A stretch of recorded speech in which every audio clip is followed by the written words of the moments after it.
अब मैं आपको जो आंकड़े दे रहा हूं वो दूध का दूध और पानी का पानी कर देंगे। पिछली सरकार के समय गेहूं पर एमएसपी थी 1400 रुपये प्रति क्विंटल।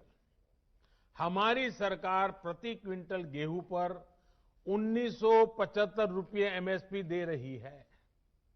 पिछली सरकार के समय धान पर एमएसपी थी 1310 रुपये प्रति क्विंटल। हमारी सरकार प्रति क्विंटल धान पर करीब 1870 रुपये एमएसपी दे रही है। पिछली सरकार में ज्वार पर एमएसपी थी 1520 रुपये प्रति क्विंटल। हमारी सरकार ज्वार पर प्रति क्विंटल 2640 रुपये एमएसपी दे रही है। पिछली सरकार के समय मसूर की दाल पर एमएसपी थी 1950 रुपये। हमारी सरकार प्रति क्विंटल मसूर दाल पर 5100 रुपये एमएसपी दे रही है। पिछली सरकार के समय चने पर एमएसपी थी 3100 रुपये। हमारी सरकार अब चने पर प्रति क्विंटल 5100 रुपये एमएसपी दे रही है। पिछली सरकार के समय तूर दाल पर एमएसपी थी 4300 रुपये प्रति क्विंटल। हमारी सरकार तूर दाल पर प्रति क्विंटल 6000 रुपये एमएसपी दे रही है। पिछली सरकार के समय मूंग दाल पर एमएसपी थी 4500 रुपये प्रति क्विंटल। हमारी सरकार मूंग दाल पर करीब 7200 रुपये 7200 रुपये एमएसपी दे रही है। साथियों, ये इस बात का सबूत है कि हमारी सरकार एमएसपी समय समय पर बढ़ाने को कितनी तवज्जो देती है, कितनी गंभीरता दे देती है। एमएसपी बढ़ाने के साथ ही सरकार का जोर इस बात पर भी रहा है कि ज्यादा से ज्यादा अनाज की खरीदारी एमएसपी पर की जाए। पिछली सरकार ने अपने 5 साल में किसानों से लगभग 1700 लाख मैट्रिक टन धान खरीदा था। ये आंकड़े याद रखना। हमारी सरकार ने अपने 5 साल में 3000 लाख मैट्रिक टन धान किसानों से एमएसपी में खरीदा, करीब करीब डबल। पिछली सरकार ने अपने 5 साल में करीब 3.25 लाख मैट्रिक टन तिलहन खरीदा था। हमारी सरकार ने अपने 5 साल में 56 लाख मैट्रिक टन से ज्यादा एमएसपी पर खरीदा है। अब सोचिए, कहां 3.25 लाख और कहां 56 लाख। यानी हमारी सरकार ने न सिर्फ एमएसपी में वृद्धि की, बल्कि ज्यादा मात्रा में किसानों से उनकी उपज को एमएसपी पर खरीदा है। इसका सबसे बड़ा लाभ यह हुआ है कि किसानों के खाते में पहले के मुकाबले कहीं ज्यादा पैसा पहुंचा है। पिछली सरकार के 5 साल में किसानों को धान और गेहूं की एमएसपी पर खरीदने के बदले में 3,74,000 करोड़ रुपए मिले थे। हमारी सरकार ने इतने ही साल में गेहूं और धान की खरीद करने किसानों को 8 लाख करोड़ रुपए से ज्यादा दिए हैं। साथियों, राजनीति के लिए किसानों का उपयोग करने वाले लोगों ने किसान के साथ क्या बर्ताव किया, इसका एक और उदाहरण है दलहन की खेती। 2014 के समय को याद कीजिए, किस प्रकार देश में दालों का संकट था। देश में मचे हाहाकार के बीच दाल विदेशों से मंगाई जाती थी। हर रसोई का खर्च दाल की बढ़ती कीमतों के साथ बढ़ रहा था। जिस देश में दुनिया में सबसे ज्यादा दाल की खपत है, उस देश में दाल पैदा करने वाले किसानों को तबाह करने में इन लोगों ने कोई कसर नहीं रखी थी। किसान परेशान था और वो मौज ले रहे थे। जो दूसरे देशों से दाल मंगवाने के काम में उनको मजा आता था। ये बात मैं मानता हूं कि कभी कभार प्राकृतिक आपदा आ जाए, अचानक कोई संकट आ जाए, तो विदेश से दाल मंगवाई जा सकती है। देश के नागरिकों को भूखा नहीं रखा सकता। लेकिन हमेशा ऐसा क्यों हो? साथियों, ये लोग दाल पर ज्यादा एमएसपी भी नहीं देते थे और उसकी खरीद भी नहीं करते थे। हालत ये थी कि 2014 से पहले के 5 साल, उनके 5 साल, उन्होंने सिर्फ 1.5 लाख मैट्रिक टन दाल ही किसानों से खरीदी। 1.5 लाख मैट्रिक टन, ये आंकड़ा याद रखिए भाइयों बहनों। सिर्फ 1.5 लाख मैट्रिक टन दाल खरीदी। जब 2014 में हमारी सरकार आई तो हमने नीति भी बदली और बड़े निर्णय भी लिए। हमने किसानों को भी दाल की पैदावार के लिए प्रोत्साहित किया। भाइयों और बहनों, हमारी सरकार ने किसानों से पहले की तुलना में 112 लाख मैट्रिक टन, मैं दोबारा बोलता हूं, 112 लाख मैट्रिक टन दाल एमएसपी पर खरीदी।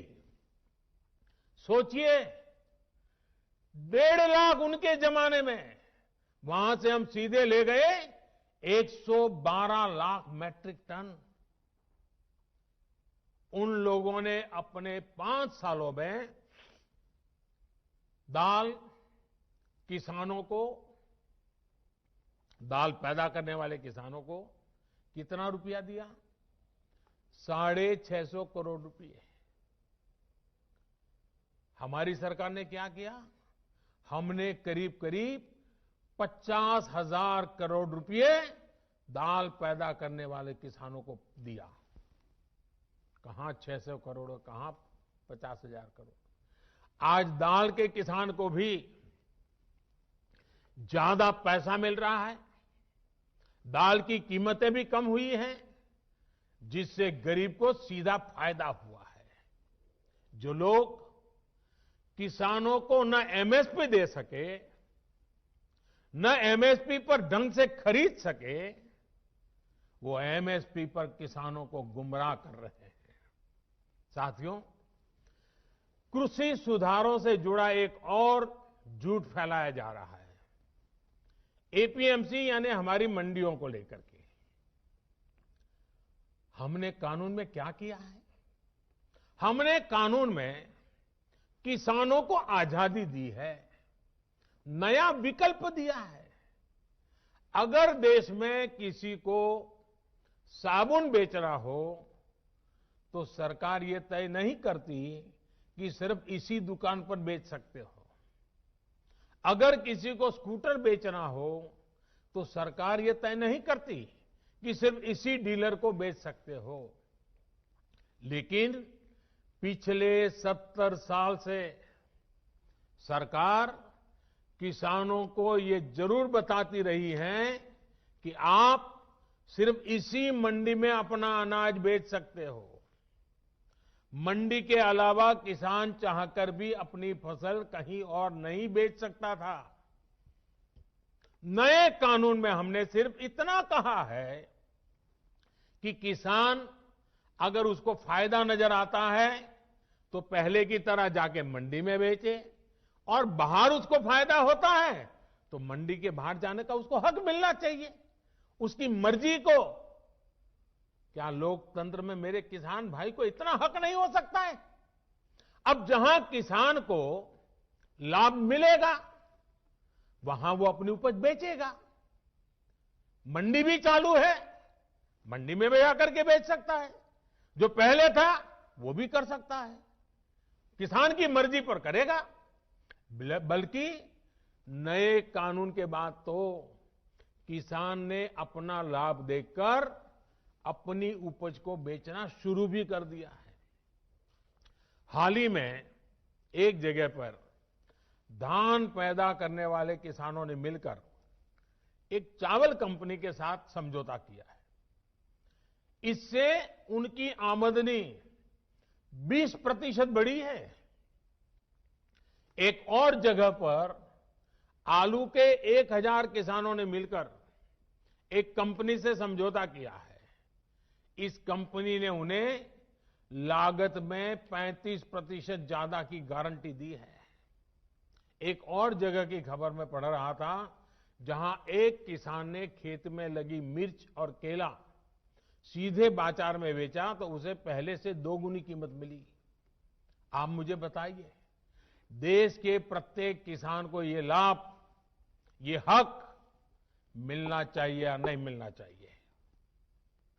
किसानों को सिर्फ मंडियों से बांधकर बीते दशकों में जो पाप किया गया है, ये कृषि सुधार कानून उसका प्रायश्चित कर रहे हैं।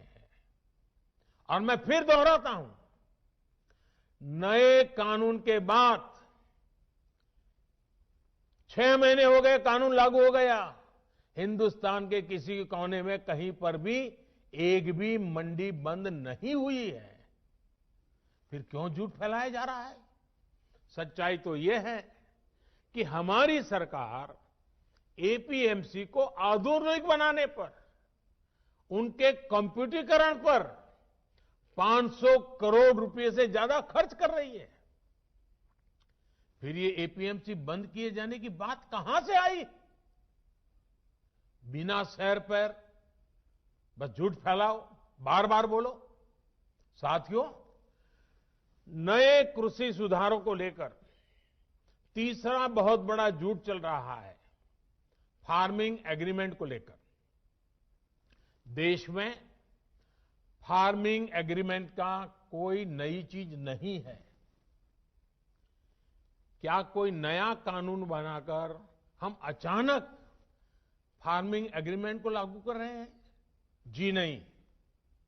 हमारे देश में बरसों से फार्मिंग एग्रीमेंट की व्यवस्था चल रही है। एक दो नहीं, बल्कि अनेक राज्यों में पहले से फार्मिंग एग्रीमेंट होते रहे हैं। अभी किसी ने मुझे एक अखबार की रिपोर्ट भेजी, 8 मार्च 2019 की। उसमें पंजाब की कांग्रेस सरकार किसानों और एक मल्टीनेशनल कंपनी के बीच 800 करोड़ रुपए के फार्मिंग एग्रीमेंट का जश्न मना रही है, इसका स्वागत कर रही है। पंजाब के मेरे किसान भाई बहनों की खेती में ज्यादा से ज्यादा निवेश हो, ये हमारी सरकार के लिए भी खुशी की बात है। साथियों, देश में फार्मिंग एग्रीमेंट से जुड़े पहले जो भी तौर तरीके चल रहे थे, उसमें किसानों का बहुत जोखिम था, बहुत रिस्क था। नए कानून में हमारी सरकार ने फार्मिंग एग्रीमेंट के दौरान किसान को सुरक्षा देने के लिए कानूनी प्रावधान किए हैं। हमने तय किया है कि फार्मिंग एग्रीमेंट में सबसे बड़ा हित अगर देखा जाएगा तो वो उस किसान का देखा जाएगा। हमने कानूनन तय किया है कि किसान से एग्रीमेंट करने वाला अपनी जिम्मेदारी से भाग नहीं पाएगा। जो किसान को उसने वादा किया होगा, वो स्पॉन्सर करने वाले को, वो भागीदार को उसे पूरा करना ही होगा। अगर नए किसान कानून लागू होने के बाद कितने ही उदाहरण सामने आ रहे हैं जहां किसानों ने अपने इलाके में एसडीएम से शिकायत की और शिकायत के कुछ ही दिन के भीतर किसानों को अपना बकाया मिल गया। साथियों, फार्मिंग एग्रीमेंट में सिर्फ फसलों या उपज का समझौता होता है। जमीन किसान के ही पास रहती है। एग्रीमेंट और जमीन का कोई लेना देना नहीं है। प्राकृतिक आपदा आ जाए तो भी एग्रीमेंट के अनुसार किसान को पूरे पैसे मिलते हैं। नए कानूनों के अनुसार अगर अचानक यानी जो एग्रीमेंट तय हुआ है, लेकिन जो स्पॉन्सरर है, जो भागीदार है, जो पूंजी लगा रहा है और अचानक मुनाफा बढ़ गया, और किसान के कॉन्ट्रैक्ट में तो कम पैसा है लेकिन मुनाफा बढ़ गया, तो इस कानून में ऐसा प्रावधान है कि जो बढ़ा हुआ मुनाफा है किसान को उसमें से भी कुछ हिस्सा देना पड़ेगा। साथियों, एग्रीमेंट करना है या नहीं करना है ये कोई कंपलसरी नहीं है, ये किसान की मर्जी पर है भाई। किसान चाहेगा तो करेगा, नहीं चाहेगा तो नहीं करेगा। लेकिन कोई किसान के साथ बेईमानी न कर दे, किसान के भोलेपन का फायदा उठा न ले, इसके लिए कानून की व्यवस्था की गई है। नए कानून में जो सख्ती दिखाई गई है वो स्पॉन्सर करने वाले के लिए है, किसान के लिए नहीं है। स्पॉन्सर करने वाले को एग्रीमेंट खत्म करने का अधिकार नहीं है। अगर वो एग्रीमेंट खत्म करेगा तो उसे भारी जुर्माना किसान को देना होगा। लेकिन अब वही एग्रीमेंट किसान समाप्त करना चाहे तो किसी भी समय बिना जुर्माने के वो किसान अपना फैसला ले सकता है। राज्य सरकारों को मेरा सुझाव है कि आसान भाषा में, आसान तरीके से समझ में आने वाली फार्मिंग एग्रीमेंट, उसका एक खाका बना करके किसानों को दे के रखना चाहिए ताकि कोई किसान से चीटिंग न कर सके। साथियों, मुझे खुशी है कि देश भर में किसानों ने नए कृषि सुधारों को न सिर्फ गले लगाया है बल्कि भ्रम फैलाने वालों को भी सिरे से नकार रहे हैं। जिन किसानों में अभी थोड़ी सी भी आशंका बची है उनसे मैं फिर से कहूंगा कि आप एक बार फिर सोचिए। जो हुआ ही नहीं है, जो होने वाला ही नहीं है, उसका भ्रम और डर फैलाने वाली जमात से आप सतर्क रहिए। ऐसे लोगों को मेरे किसान भाइयों बहनों पहचानिए। इन लोगों ने हमेशा किसानों से धोखा दिया है, उनको धोखा दिया है, उनका इस्तेमाल किया है और आज भी यही कर रहे हैं। मेरी इस बातों को, इसके बाद भी, सरकार के इन प्रयासों के बाद भी अगर किसी को कोई आशंका है तो हम सर झुकाकर किसान भाइयों के सामने हाथ जोड़कर बहुत ही विनम्रता के साथ देश के किसान के हित में उनकी चिंता का निराकरण करने के लिए हर मुद्दे पर बात करने के लिए तैयार हैं। देश का किसान, देश के किसानों का हित हमारे लिए सर्वोच्च प्राथमिकताओं में से एक है। साथियों, आज मैंने कई बातों पर विस्तार से बात की है। कई विषयों पर सच्चाई देश के सामने रखी है। अभी 25 दिसंबर को श्रद्धेय अटल जी की जन्म जयंती पर एक बार फिर मैं इस विषय पर देश भर के किसानों के साथ विस्तार से बात करने वाला हूं। उस दिन पीएम किसान सम्मान निधि की एक और किस्त करोड़ों किसानों के बैंक खातों में एक साथ ट्रांसफर की जाएगी। भारत का किसान बदलते समय के साथ चलने के लिए, आत्मनिर्भर भारत बनाने के लिए मेरे देश का किसान चल पड़ा है। नए संकल्पों के साथ नए रास्तों पर हम चलेंगे भी और यह देश सफल होगा, यह देश का किसान भी सफल होगा। इसी विश्वास के साथ मैं फिर एक बार मध्य प्रदेश सरकार का अभिनंदन करते हुए आज मध्य प्रदेश के लाखों लाखों किसानों के साथ मुझे अपनी बातें बताने का मौका मिला, इसके लिए सबका आभार व्यक्त करते हुए मैं फिर एक बार आप सबको बहुत बहुत शुभकामनाएं देता हूं। बहुत बहुत धन्यवाद।